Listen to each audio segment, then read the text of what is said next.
Hello and welcome to the Cultured Bumpkin. This is chapter 10 of Moby Dick. We've been doing good.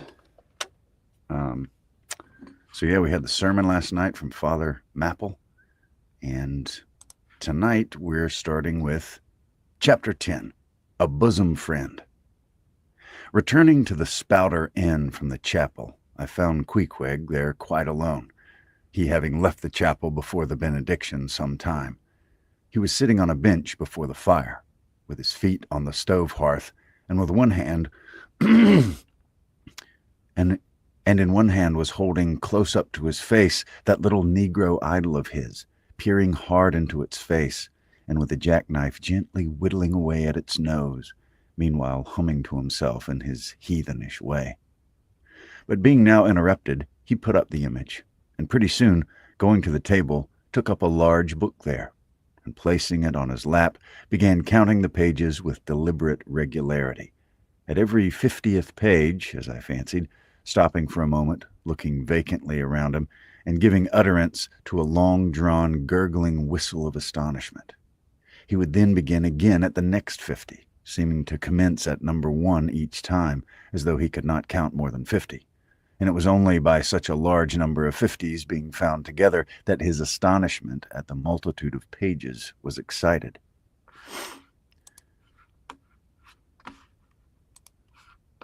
Let me see. Okay. With much interest, I sat watching him. Savage though he was, and hideously marred about the face, at least to my taste, his countenance yet had a something in it which was by no means disagreeable. You cannot hide the soul. Through all his unearthly tattooings, I thought I saw the traces of a simple, honest heart, and in his large, deep eyes, fiery black and bold, there seemed tokens of a spirit that would dare 1,000 devils. And besides all this, there was a certain lofty bearing about the pagan, which even his uncouthness could not altogether maim. He looked like a man who had never cringed and never had a creditor. Whether it was, too, that his head being shaved, his forehead was drawn out in freer and brighter relief, and looked more expansive than it otherwise would, this I will not venture to decide. But certain it was his head was phrenologically an excellent one. It may seem ridiculous, but it reminded me of General Washington's head, as seen in the popular busts of him. It had the same long, regularly graded, retreating slope from above the brows, which were likewise very projecting, like two long promontories excuse me, like two long promontories thickly wooded on top. Queequeg was George Washington cannibalistically developed. Whilst I was thus closely scanning him, half pretending meanwhile to be looking out at the storm from the casement, he never heeded my presence, never troubled himself with so much as a single glance, but appeared wholly occupied with counting the pages of the marvelous book. Considering how sociably we had been sleeping together the night previous, and especially considering the affectionate arm I had thrown over me upon waking in the morning,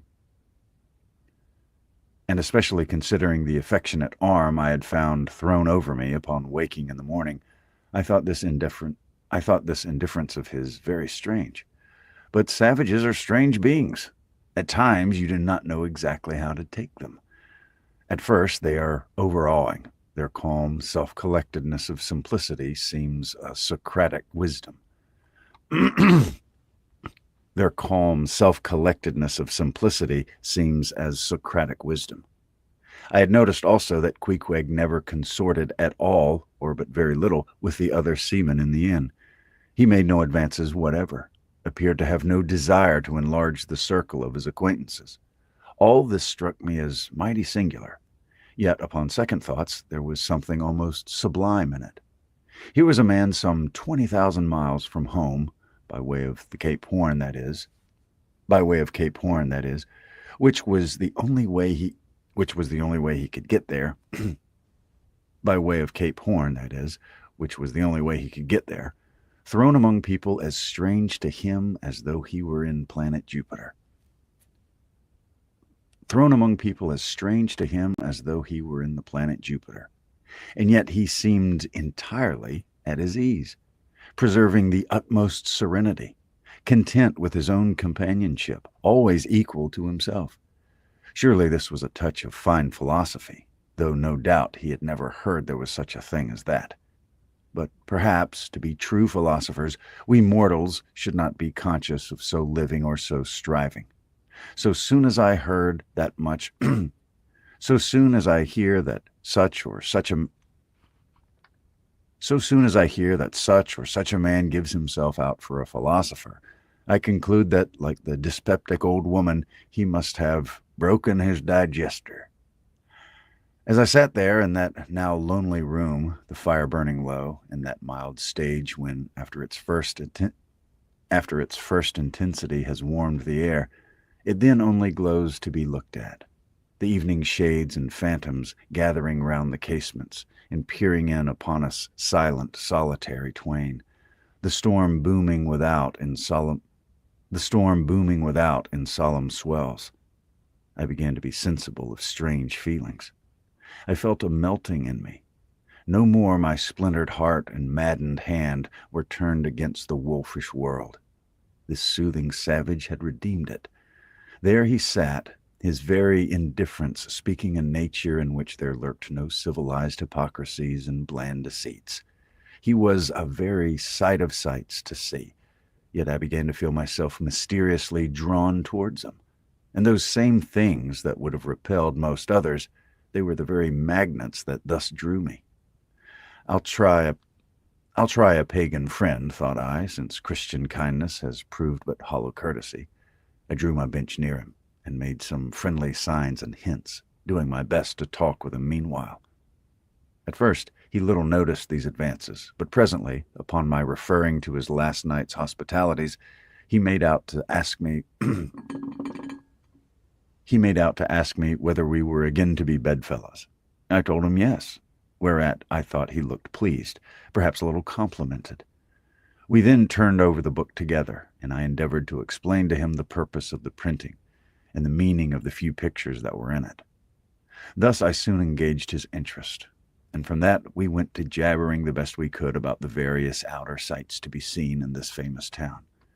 Soon I proposed a social. Producing his pouch and tomahawk, he quietly offered me a puff, and then we sat exchanging puffs from that wild pipe of his and keeping it regularly passing between us. If there yet lurked any ice of indifference towards me in the pagan's breast, this pleasant, genial smoke we had soon thawed it out and left us cronies. He seemed to take me quite as naturally and unbiddenly as I to him, and when our smoke was over, he pressed his forehead against mine, clasped me round the waist, and said that henceforth we were married, meaning, in his country's phrase, that we were bosom friends. He would gladly die for me, if need should be. In a countryman, this sudden flame of friendship would have seemed far too premature, a thing to be much distrusted. But in this simple savage, those old rules would not apply. After supper and another social chat and smoke, we went to our room together. He made me a present of his embalmed head, took out his enormous tobacco wallet, and groping under the tobacco, drew out some $30 in silver. Then spreading them on the table and mechanically dividing them into 2 equal portions, pushed one of them towards me and said it was mine. I was going to remonstrate. I don't even know how to. I don't know which. I know what it means. Don't know how to say it. Let's see. Remonstrate. Remonstrate.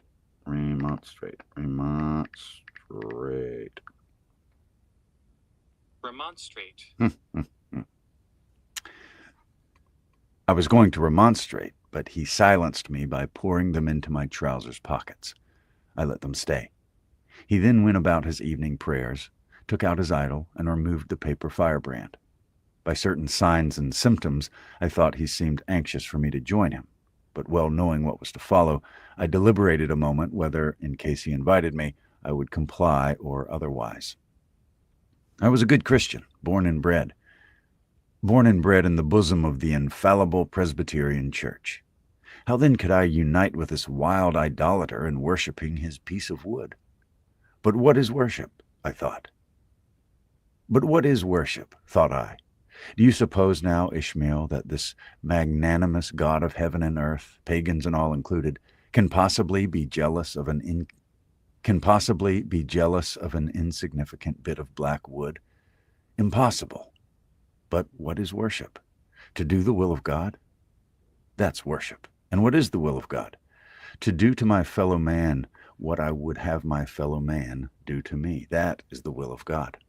Now, Queequeg is my fellow man. And what do I wish that this Queequeg would do to me? Why, unite with me in my particular Presbyterian form of worship.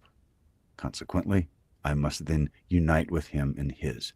Ergo, I must turn idolater. So I kindled the shavings, helped prop up the innocent little idol, offered him burnt biscuit with Queequeg, salaamed before him twice or thrice, kissed his nose, and that done, we undressed and went to bed, at peace with our own consciences and all the world. But we did not go to sleep without some excuse me. But we did not go to sleep without some little chat. How it is, I know not, but there's no place like a bed for confidential disclosures between friends. Man and wife, they say, there open the very bottom of their souls to each other, and some old couples often lie and chat over old times till nearly morning. Thus then, in our heart's honeymoon, lay I and Queequeg, a cozy, loving pair. That end is the end of chapter, what do you call it? 10. Mitchell. Oh, how was Les Miserables?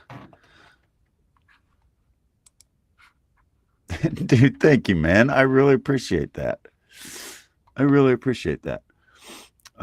You are the legend, sir. You are King Julian. You are, yeah, if you're watching this live or catching the replay, you gotta check out my episode with Mitchell North, where he does, what do you call it? I mean, who doesn't he do? But he did a lot of King Julian and Ian McKellen, stuff like that. Anyway, I am off to the old Betty Bye, and we'll do some more later on. But thank you very much for joining. Thank you very much for your generosity, Mitchell. And I'll talk to you soon.